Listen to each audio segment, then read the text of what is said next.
नमस्कार रसिक श्रोते हो, मी मृदुल निवसरकर. कथा सुरंग या माझ्या यूट्यूब चॅनलमध्ये तुमचं स्वागत आहे.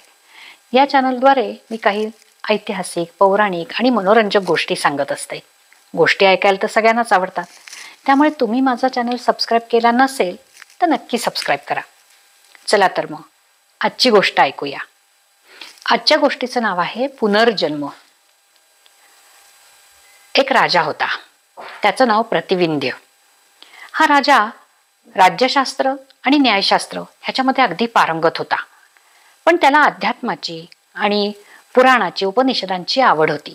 त्यामुळे त्याच्या दरबारी अनेक पंडित होते. या पंडितांमध्ये रामशास्त्री नावाचे पंडित अतिशय विद्वान होते. हे जे रामशास्त्री ते भविष्य, पुराण, ज्योतिषशास्त्र, अध्यात्म ह्याच्यामध्ये अतिशय उत्तम होते. त्यामुळे राजवाड्यातले धार्मिक सगळे विधी ह्यांचं पौरोहित्य करणं किंवा प्रमुख पद हे नेहमी या रामशास्त्रींकडे असायचं. हे जे रामशास्त्री, त्यांना एक मुलगा होतो. हा मुलगा 5 दिवसाचा झाल्यावर ते त्याची पत्रिका मांडतात आणि काही दिवसांनी ते त्याची पत्रिका अभ्यास करायला घेतात. नीट सगळी पत्रिका पाहिल्यावर त्यांच्या चेहऱ्यावर जरा चिंता दिसते.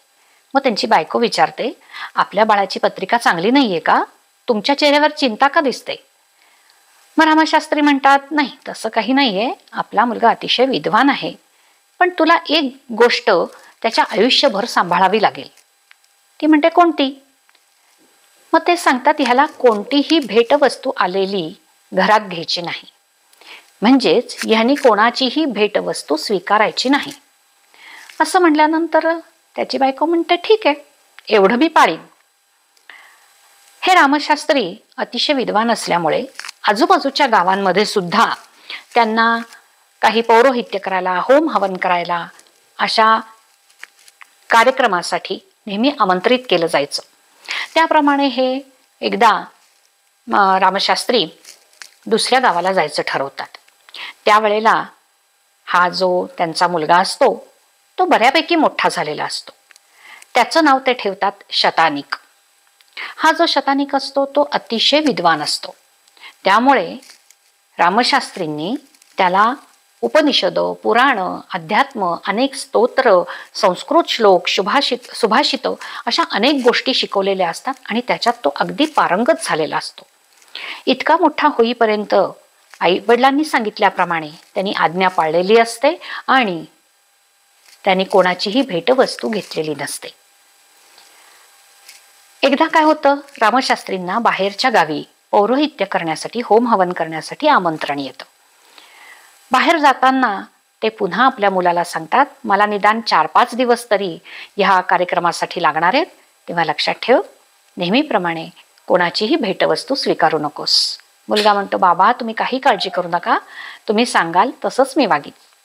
रामशास्त्री जातात आणि दुसऱ्याच दिवशी राजाच्या दरबारात दुसऱ्या गावचा, दुसऱ्या राज्यातला एक विद्वान पंडित येतो आणि तो राजाला म्हणतो की मी वेद, पुराण आणि धर्मशास्त्र, अध्यात्म याच्यावरती वादविवाद खेळायला आलो आहे. तुमच्या दरबारात कोणी असेल असा उत्तम पंडित तर मी वाद खेळीन, आणि नसेल तर मला विजयपत्र देऊन टाका तुमच्या राज्याचं. विजयपत्र म्हणजे सर्टिफिकेट, की मी जिंकलो असं मला सर्टिफिकेट म्हणजेच विजयपत्र देऊन टाका. राजा चिंतेत पडतो की अरे, आपल्याकडचे जे सगळ्यात उत्तम पंडित आहेत रामशास्त्री, ते मात्र 4-5 दिवस पौरोहित्यासाठी दुसऱ्या राज्यात गेलेले आहेत, मग आता काय करावं? तेवढ्यात त्यांचा प्रधान त्यांना सांगतो की महाराज, ह्या रामशास्त्रींचा जो मुलगा आहे शतानिक, तो अतिशय उत्तम आहे आणि अतिशय हुशार आहे आणि तो आपल्या वडिलांच्या तालमीत तयार झालेला आहे, त्यांच्याकडनंच त्यांनी सगळी विद्या घेतलेली आहे, त्यामुळे मला असं वाटतं आपण त्याला आमंत्रण द्यावं. मग राजा म्हणतो ठीक आहे, आणि लगेच शतानिकाला आमंत्रण जातं. शतानिक ते आमंत्रण स्वीकारतो आणि तो वादविवाद स्पर्धेसाठी दरबारामध्ये दुसऱ्या दिवशी हजर होतो. दरबार अगदी पूर्ण तुडुंब भरलेला असतो. वादविवाद स्पर्धा ही धर्मशास्त्र, वेद, पुराण ह्याच्यावरती असते. अनेक शास्त्री पंडित, राजा, प्रधानजी, मंत्रिमंडळ आणि त्याबरोबरच राजाची राजकन्या सुद्धा ह्या विषयाची आवड असल्यामुळे वादविवाद ऐकायला बसलेली असते. वादविवाद सुरू होतो आणि बराच काळ तो वादविवाद रंगतो आणि शेवटी शतानिक ती स्पर्धा जिंकतो. शतानिक स्पर्धा जिंकल्यानंतर ताबडतोब तो जो पंडित असतो तो त्याचं खूप कौतुक करतो की अरे इतक्या लहान वयामध्ये यांनी खूपच ज्ञान संपादन केलेलं आहे. आणि मग तो विजयपत्र लिहून तो त्या शतानिकाला देतो. शतानिकाने स्पर्धा जिंकल्यामुळे राजाही खुश होतो आणि तो त्याचा ह्याच्या दरबारात आदर सत्कार करून त्याला एका सोन्याच्या ताटामध्ये सोन्याच्या मोहरा, हिरे, माणिक, पाचू असं तो त्याला भेट द्यायला लागतो. तर नम्रपणे हा शतानिक राजाला सांगतो की माझं असं व्रत आहे की मी कोणाकडूनही कोणतीही भेटवस्तू घेत नाही. मला हे विजयपत्र मिळालंय तेवढंच मला पुरे आहे. ही भेट मी स्वीकारू शकत नाही. राजा, प्रधान सगळेजण त्याला आग्रह करतात, पण हा मात्र आपलं जे व्रत आहे, जे वडिलांनी आपल्याला सांगितलंय त्याप्रमाणे तो ऐकतो आणि तो भेटवस्तू घेत नाही. शतानिक घरी येतो, पण इकडे ही राजकन्या रुसून बसते आणि म्हणते त्यांनी आपल्या राज्याची पत राखली, त्याला आपण काहीच नाही दिलं. ते काही नाही बाबा, तुम्ही त्याच्याकडे काहीतरी तरी भेटवस्तू पाठवून द्या. संध्याकाळी राजा 2 करंड्या घेऊन या नोकरांना त्याच्या शतानिकाकडे पाठवून देतो. त्या करंड्यांमध्ये मिठाई असते, लाडू, पेढे, बर्फी. आणि त्या करंड्या घेऊन 2 राजाचे नोकर शतानिकाच्या घरी येतात आणि म्हणतात की राजाने आग्रहाने तुम्हाला ही भेटवस्तू द्यायला सांगितलेली आहे, तुम्ही वादविवाद स्पर्धा जिंकल्याबद्दल. असं म्हणल्यानंतर शतानिक पुन्हा नम्रपणे ते परत घेऊन जा म्हणून सांगतो. पण नोकर म्हणतात ही राजाज्ञा आहे, त्यामुळे आम्हाला तर ऐकावंच लागेल, त्यामुळे हे तुम्ही ठेवा, आम्ही निघतो. दोन्ही करंड्या शतानिकाच्या घरी ठेवून दोन्ही नोकर राजाचे निघून जातात. ते निघून गेल्यानंतर शतानिक म्हणतात येऊनच पडला आहे तर उघडून बघूया काय आहे. म्हणून तो उघडून बघतो. त्याच्यामधला एक पेढा उचलतो, पेढा फोडतो आणि तो तोंडात टाकून बघणार तर आतमध्ये त्याच्या मोती असतो. तो म्हणतो अरे ह्या पेढ्याच्या आत मोती. पण 2-3 बर्फी लाडू उघडून बघतो तर त्याच्या आतमध्ये माणिक, मोती, पाचू असं सगळं भरून ती मिठाई पाठवलेली असते. शतानिक ती मिठाईला नुसता हात लावतो, ते सगळं बघतो आणि तेवढ्यातच तो मूर्छा येऊन पडतो आणि गतप्राण होतो. त्याच्या आईला तर कळतच नाही की अचानक आपल्या मुलाला झालं काय आणि अचानक तो का कोसळला. आणि नुसता कोसळला नाही तर गतप्राण झाला, त्याचा मृत्यू झाला. तिथं दाय मोकलून रडायला लागते. आजूबाजूचे लोक लगेच ताबडतोब रामशास्त्रींना निरोप पाठवतात आणि रामशास्त्री ताबडतोब घरी येऊन पोचतात. घडलेली घटना त्यांना सगळी कळते आणि शेवटी ते एवढंच म्हणतात, शेवटी व्हायचं तेच झालं. त्यांच्या बायकोला कळत नाही की हे काय झालं म्हणून. काही दिवसांनी जरा बायको शांत झाल्यानंतर ती रामशास्त्रींना विचारते, हे काय झालं, तुम्ही का म्हणत होतात की ह्यांनी कधी भेट स्वीकारायची नाही आणि ती गोष्ट घरात अशी आल्यानंतर तो का मूर्छित होऊन गतप्राण झाला, मला कळलंच पाहिजे. असं म्हटल्यानंतर रामशास्त्री म्हणतात बस ऐक, ही सगळी आपली पूर्वजन्मीची कहाणी आहे. ती म्हणते पूर्वजन्मीची, काय झालं होतं पूर्वजन्मी. ही कथा रामशास्त्री आपल्या बायकोला सांगायला लागतात. ते म्हणतात तू आणि मी पूर्वजन्मी सुद्धा पतीपत्नीच होतो. मी एक मोठा व्यापारी होतो. व्यापारामध्ये मी अतिशय पारंगत असल्याने भरपूर धनसंपत्ती मी साठवली होती. जेव्हा आपलं वय झालं तेव्हा आपण दोघांनी तीर्थयात्रा करायचं ठरवलं. मग थोडंसं धनसंपत्तीचं गाठोडं बरोबर घेतलं, बाकीचं सगळा व्यापार आणि घरदार बंद करून आपण काशीला जायला निघालो. काशीला प्रवास करत मजल दर मजल करत आपण शाल्व मुनींच्या आश्रमात येऊन विश्रांतीसाठी 2 दिवस राहिलो.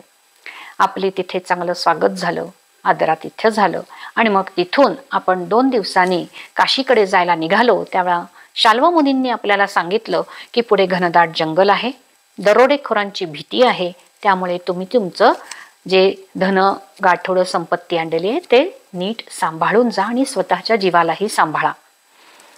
असं म्हणल्यानंतर मला भीती वाटली. म्हणून मी शाल्व मुनींना आग्रह केला की हे गाठोडं तुमच्याकडेच राहू दे, थोडंसं त्यातलं धन घेऊन आम्ही पुढची यात्रा करतो आणि काशी क्षेत्री जाऊन परत येताना आमचं आम्ही संपत्ती परत घेऊन जातो. ह्या गोष्टीला शाल्व मुनी तयार झाले नाहीत, पण माझा इतका आग्रह होता की माझ्या आग्रहाला शेवटी त्यांनी हो म्हणलं आणि त्यांनी ते धनसंपत्तीचं गाठोडं आपल्याजवळ ठेवून घेतलं आणि आपण दोघं जण काशी क्षेत्री जाऊन पोचलो. पण वयोवृद्ध झाल्यामुळे आणि एवढा प्रवास न झेपल्यामुळे आपल्या दोघांचाही काशी क्षेत्री मृत्यू झाला. शाल्व मुनींनी वाट पाहिली की आपण येऊ आणि आपण ते धनसंपत्तीचं गाठोडं त्यांना परत देऊ. पण शाल्व मुनी जेव्हा अगदी अत्यवस्थ झाले तेव्हा त्यांनी ते गाठोडं त्यांच्या शिष्याकडे सोपवलं आणि आपल्याला ते परत द्यायला सांगितलं आणि शाल्व मुनींचा मृत्यू झाला. हा जो विद्यार्थी होता किंवा शिष्य होता त्याने काही दिवस ते गाठोडं सांभाळलं, पण तो म्हणाला मी अध्ययन करू का हे गाठोडं सांभाळत बसू. म्हणून त्यांनी आश्रमाच्या जवळच्याच गावामध्ये एक सावकार होता, त्या सावकाराकडे ते गाठोडं नेऊन दिलं आणि सांगितलं की असे 2 पती पत्नी जे काशी क्षेत्री गेलेत ते परत आले की त्यांना हे गाठोडं तुम्ही द्या. सावकारांनी ताबडतोब आपले 2 नोकर काशी क्षेत्री पाठवले. आपली सगळी चौकशी केली आणि त्यांच्या लक्षात आलं की आपल्या दोघांचाही मृत्यू झालाय. तेव्हा सावकाराने ते गाठोडं आपल्या तिजोरीमध्ये जमा केलं. आता असं झालं की शाल्व मुनी आपल्याला ते धनसंपत्ती देणं लागत होते, त्यामुळे आपल्या सगळ्यांचा हा पुनर्जन्म झाला. ह्याच्यामध्ये जे शाल्व मुनी ते म्हणजे आपला शतानिक मुलगा, त्याच्यानंतर जो त्यांचा शिष्य, जो हा मधला फक्त दुवा होता राजाकडून सावकाराकडे गाठोडं नेऊन देणारा, तो जो शिष्य त्याचा पुनर्जन्म झाला आणि तो होता तो बाहेरगावचा आलेला विद्वान पंडित. सावकार हा झाला राजा. त्यामुळे राजाकडून जेव्हा आपल्या शतानिकाकडे संपत्ती आली त्यावेळेला शतानिकाचं जे कर्म करायचं राहिलं होतं, संपत्ती आपल्याला आपली परत द्यायची, ते संपलं होतं म्हणून त्यांचा मृत्यू झाला. कारण शाल्व मुनी हे आध्यात्मिक दृष्ट्या इतक्या वरच्या स्थितीला जाऊन पोचले होते की केवळ ही संपत्ती दिली परत ज्याची त्याला की त्यांना मुक्ती मिळणार होती. आणि म्हणूनच शाल्वानी जेव्हा शतानिकाच्या रूपामध्ये येऊन आपली संपत्ती आपल्याला परत दिली त्यावेळेला शतानिकाचा मृत्यू झाला. म्हणजे फक्त जो मधला दुवा होता तसाच इथे ह्या पंडित सुद्धा, बाहेरगावचा पंडित सुद्धा फक्त दुवा झाला, राजाकडून शतानिकाकडे संपत्ती यायला कारणीभूत झाला. अशा प्रकारे पुनर्जन्म घेऊन आपल्या कष्टाचं जी धनसंपत्ती नसते ती परत करणं भाग होतं. त्यामुळे असं म्हणतात की स्वकष्टानेच नेहमी जे आपण मिळवतो तेच आपलं असतं. जे स्वकष्टाचं नाही ते एकतर ह्या जन्मी तरी नाही तर पुढच्या जन्मी तरी पुनर्जन्म घेऊन का होईना आपल्याला ते फेडावंच लागतं. यालाच म्हणतात कर्माचा सिद्धांत.